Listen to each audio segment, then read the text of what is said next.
வணக்கம் மகளே.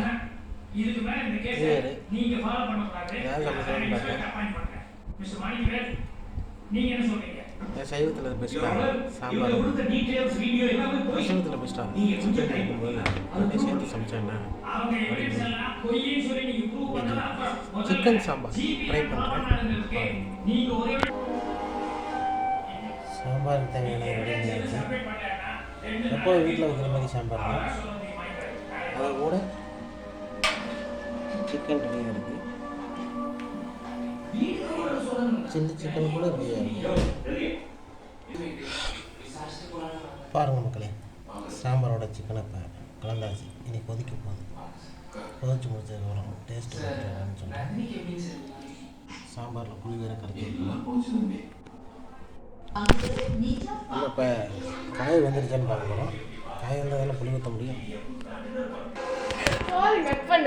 மக்களை பார்த்தாச்சு. சாம்பார் காய் இன்னும் வேகணும். வந்ததுக்கப்புறமா புளியை கரைச்சி ஊற்ற போகிறோம். கொஞ்சம் வெயிட் பண்ணுங்கள்.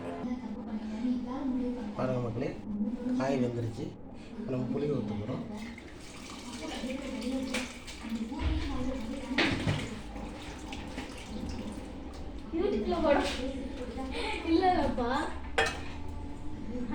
இப்போ நல்லா கொதிச்சதுக்கப்புறமா சாம்பாரை கழிச்சு விட்டு இறக்க வேண்டியதான். அடுத்து சில்லி போடுறது கண்ணி பண்ணுறேன். மக்களே பாருங்கள், சாம்பார் நல்லா கொதிச்சுக்கிட்டு இருக்கு. சிக்கன் சாம்பார் முதல் முறை. அடுத்தது சில்லி போடுறதுக்கு ரெடி ஆகியாச்சு. சில்லி எல்லாம் போட்டுட்டு சோறையே வடிச்சிட்டு சாப்பிடும்போது உங்களை பார்ப்போம். இங்கே பாருங்கள் மக்களே, என் சின்ன மக சிக்கனை சாணியில் ஒட்டி கொடுத்தா கூட சாப்பிடுவா. சாம்பார் சிக்கன் சாப்பிடாமலாம் இருப்பா.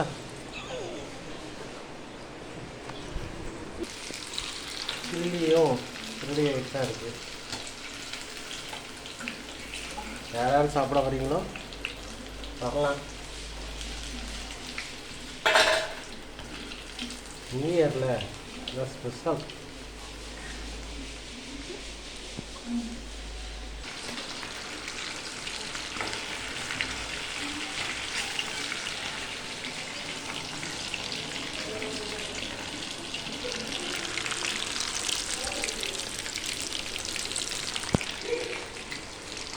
சாம்பார் ஒன்றும் சாம்பார் ரெடி ஆகிடுச்சு. தாளிக்கு போகணும்.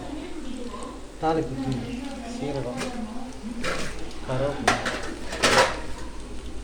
பெருங்காயத்தூள் இது மட்டும் போட்டால் போதும்.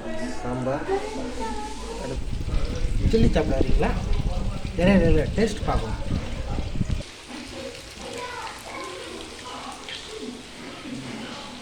சில்லி எடுக்க காலியாகிட்டே இருக்குது. என் பெரியவங்களும் தின்னுட்டு இருக்கேன்.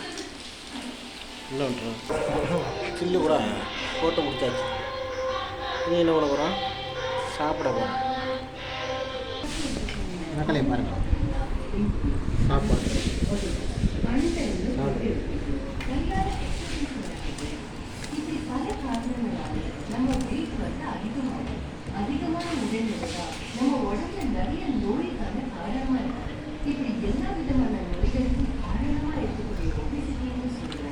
ரொம்ப அருமையாக இருக்குது.